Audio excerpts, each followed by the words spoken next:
Hey, welcome to class. Hey, we're going to take a little bit of a break from graphing. We just finished up a lesson on graphing, and today we're going to be turning our focus to solving some rational equations and inequalities. And our learning goals are to solve rational equations and inequalities by hand using algebra. So first thing we're going to do is learn algebraic ways to solve rational equations. And then we're going to solve rational equations and inequalities using a graph and table of our graphing calculator. So we're going to learn algebraic ways, and we're going to learn some ways where we might be able to use the graph and a table. So we've talked about rational expressions, we've talked about rational functions and graph them. So a rational equation is an equation that contains one or more rational expressions and an equal sign. That's what makes it an equation. So solving for x means that you will have to have x equals in your answer. So your final answer will say x equals blank, whatever we end up finding the solution to be. So let's take a look at an example just right off the bat. So let's say I wanted to solve this equation x minus 18 over x equals 3. Now one way I could actually do this is I could add the two numbers on the left-hand side, or the terms, x, and then, well, actually subtract them, x minus 18 over x. Well, in order to do that, I have to get a common denominator. And if I had to get a common denominator, then, that kind of might get a little bit messy. So here's a strategy that you can use anytime you have an equation that has a denominator in it that you would like to get rid of. You can get rid of a denominator of any or all of the terms in an equation by multiplying by the least common multiple, or what you would have used as a common denominator. Well, what would be the least common multiple of all the terms in this equation? Well, we actually have x over 1, but we don't usually write it like that if the denominator is 1, and we have 3 over 1. So if we think about the least common multiple of 1 and x and 1, it's going to be 1x, or just x. So all we really need to do to clear out the fractions, or the denominator here, is to multiply every single term by x. So I'll just come up here and multiply every single one of the terms by x, and this is where the magic happens. So when I multiply that first term by x, it becomes x squared. When I multiply the next term by x, it actually cancels out the x's, and it just leaves me with that 18. And then if I multiply the 3 by the x, I get 3x. Now that just gives me a quadratic equation. And when we solve quadratic equations, the usual way that we do it is to put it in standard form with everything on one side. So all I need to do is subtract 3x from both sides. And so then when I rewrite this in descending order, it'll look like this: x squared minus 3x minus 18, and then there's 0 left on the right-hand side. And so now all I have to do is factor this and see what values of x will make this equal to 0, and those will be my solutions. So I can factor by thinking of the two numbers, and this is the easy method, so they both start with x. The two numbers that multiply to give negative 18 that will add to give negative 3, and right away I think of negative 6 and positive 3. And that means that my two solutions are going to be x equals 6 and x equals negative 3. So those are my two solutions to this equation. Now if I want to do a quick check of these solutions, I could plug them back in the original. So let's say I put the 6 in. I'd say 6 minus 18 over 6 equals 3. Well, that works because that gives me 6 minus 3 equals 3, so that checks. And then if I wanted to try the negative 3, I'd put negative 3 in. Negative 3 minus 18 divided by negative 3. And I know that negative 3, this would be a minus negative 6. And so, which minus negative means plus 6, so that gives me 3 equals 3, and that checks as well. So that strategy of figuring out the least common multiple of all the denominators and just multiplying every term by that is a really good strategy, because that just helps you to avoid having to work with the fractions. It's sort of like a little magic wand that just clears out all the fractions. So, I guess the first step then is always to take a look and see what is the least common multiple of all the denominators. So let's look at B, and we have 10 thirds equals 4 over x plus 2. So that means our denominators are 3 and x and 1. And that means that the LCM, least common multiple, is going to have to be 3x. Okay, just like the one up here was just x. So if I take every one of these terms, and you can rewrite it if you want, or you can just kind of see if you can sneak it in here. And you're going to multiply everything by 3x. So every single term is going to get multiplied by 3x. So when I do that with this first part, this 10 thirds, the 3 is going to cancel out, but then the x still remains. So that's x times 10, or 10x. When I get to this next term, the x's are going to cancel out, but the 3 is still there, so that's 3 times 4, which is 12. And then with the 2 times the 3x, that's going to give me just 6x. Well, now this is just a simple linear equation, so all I have to do to solve this is get the variables together on the same side. And so I'll subtract 6x, that gives me 4x equals 12. I'm going to divide both sides by 4. And I get my final answer of x is equal to 3. So what about the check? Well, to check this, I just plugged 3 in for x. And so now that says that 10 thirds, which by the way is 2 and 1/3, 3 and 1/3, sorry. 3 and 1/3.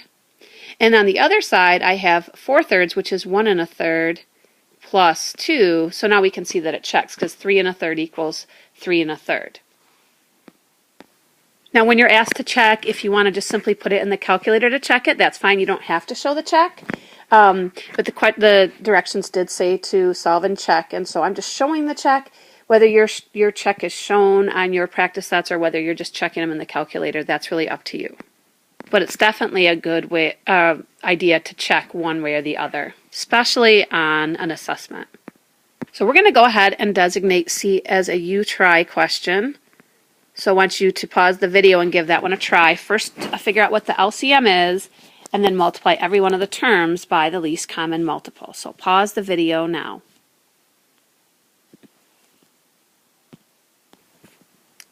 Thanks for giving that one a try. X should have come out to be -2. And when I substituted it back in to check it, I actually went ahead and put it in my calculator, and I was able to see that -3 plus 5/4 was the same as -7/4. So it checked. Let's go ahead and turn the page.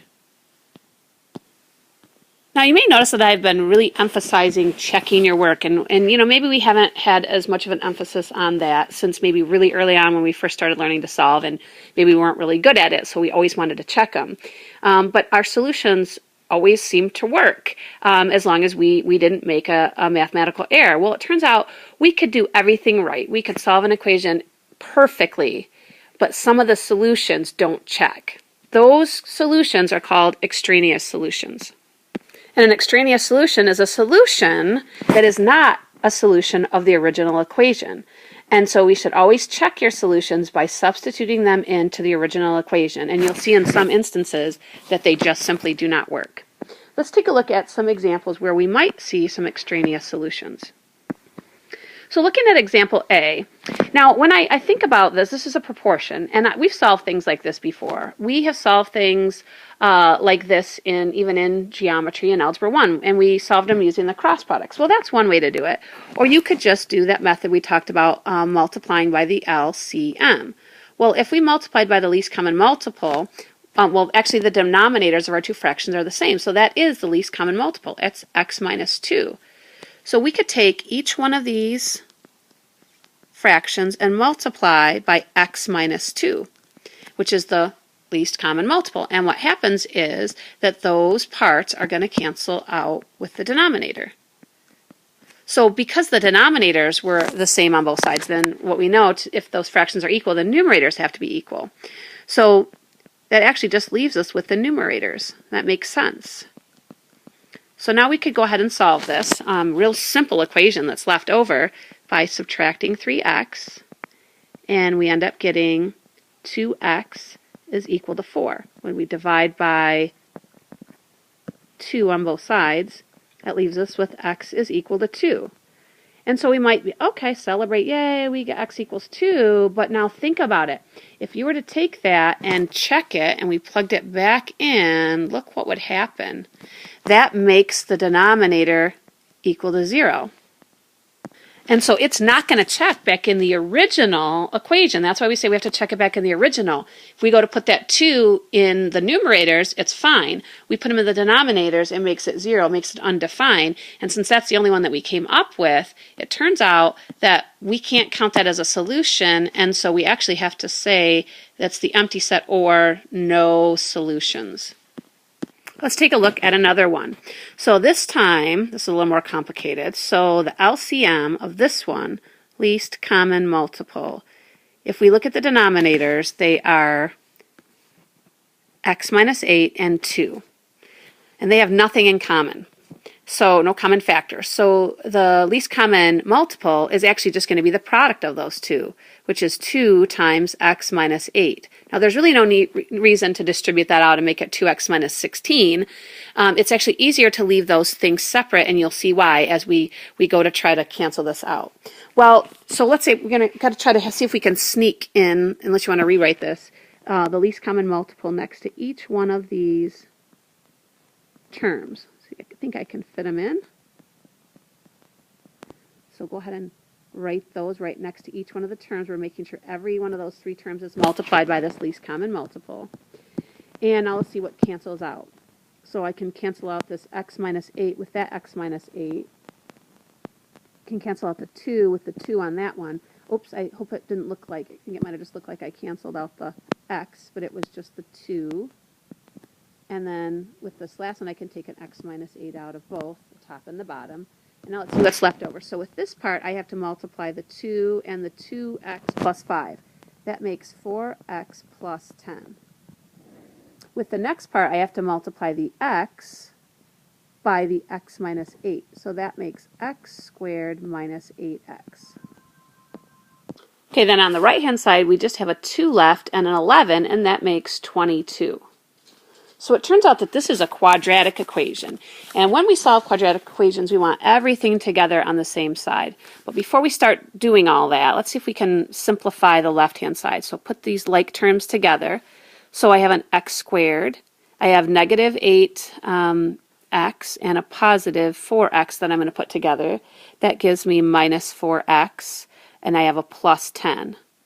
But then there's this 22 on the other side. So I'm going to go ahead and subtract that from both sides.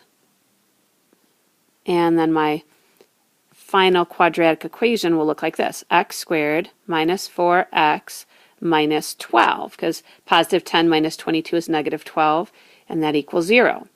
So now I'm to the point where I can factor this to solve. So I'm going to set up my 2 binomial factors. See, I need numbers that multiply to negative 12 that add to a negative 4.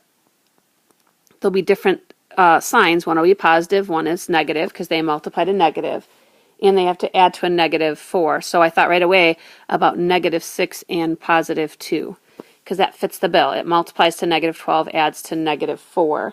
And so now I can look at my 2 values that would make the quadratic equal to 0, and that's negative 2 and 6. Those are my 2 solutions, negative 2 and 6. Well, those are the potential solutions. So what we have to do is go back and see, and we could, technically take them and plug them into the entire equation, but what's really going to make an issue with these is if they were to make these denominators 0. So what you want to know is, are they going to have, do they make the denominator 0? The answer here is no. The only thing that's going to make the denominator 0 is 8, and I didn't get that. So that means my solutions are just fine. X equals negative 2 and x equals 6.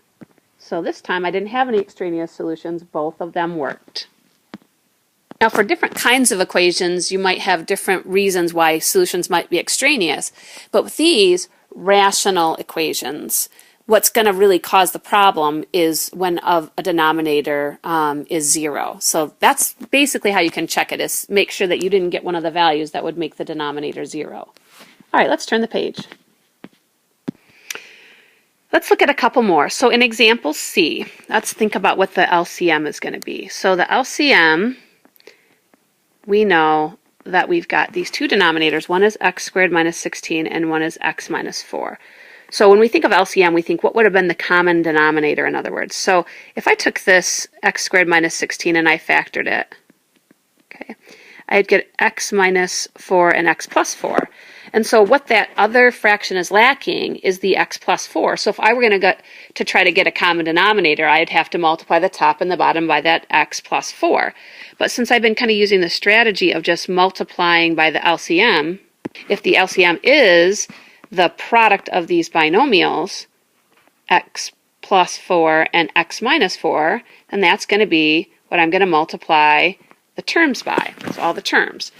So I go up here and I could probably kind of fit this in on both sides. I'm going to multiply both sides by x plus 4 and x minus 4. Now, on the left-hand side, that's going to be great. If I multiply the left-hand side by x minus 4 and x plus 4, that entire denominator just cancels right out. That whole thing cancels with that whole thing, and I am just simply left with 16. On the other side, not quite as good, but I can get the x minus 4 to cancel out. And that just leaves me with this stuff, the 2 times the x plus 4, which turns out to be, when I distribute, 2x plus 8. Now when I solve that, I'm going to have to subtract 8 from both sides, and I get 8 is equal to 2x, so that means x must equal 4. Okay. Well, when I go to take that value and I plug it back in, we're going to have a problem. Actually, it's going to give us a problem in both places. Okay, on both of those denominators, it's going to make the denominator equal to 0. And so that means that this solution is not a solution after all. That means that it doesn't work. And that was the only one I came up with, so there are no solutions. No solutions. Okay.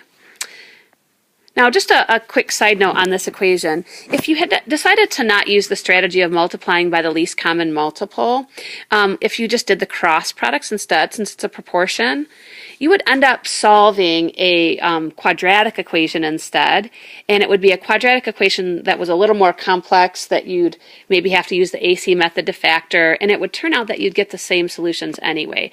So in a case like this, it's always preferable to do this multiplying both sides by what the common denominator would have been, or the least common multiple. It makes for a simpler equation to solve, and you get the same results.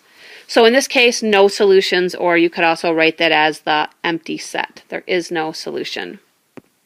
All right, so we're ready for a you-try question. I think you're ready to try some on your own. So we're going to look to find the solution for x and check to example D. And just a real quick note to make sure you're off on the right start. The least common multiple, if you look at the denominators of x minus 1, there's an x minus 1 and there's a 6. The least common multiple would have to be 6 times x minus 1. So go ahead and pause the video now and solve and check.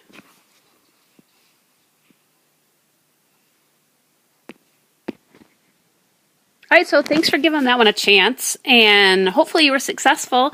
I was able to algebraically come up with two solutions of -6 and +1, but when I looked back at the original equation, I could clearly see that that 1 was going to cause a problem in the denominator. It was going to make the denominator equal to 0, and so I knew that that one was an extraneous solution. So just one solution there, x is equal to -6. And the other one we had to eliminate as one of our options. So let's go ahead and turn the page. Well, this last example relates to our second learning goal, which was to use our technology, use a graph and a table. And we're going to do this in class because it's sometimes a little easier in case we have calculator issues or you don't have a graphing calculator handy. And so we're going to pick this up the next time I see you in class. So we'll learn our second learning goal, solving equations and inequalities using a graphing calculator when I see you in class.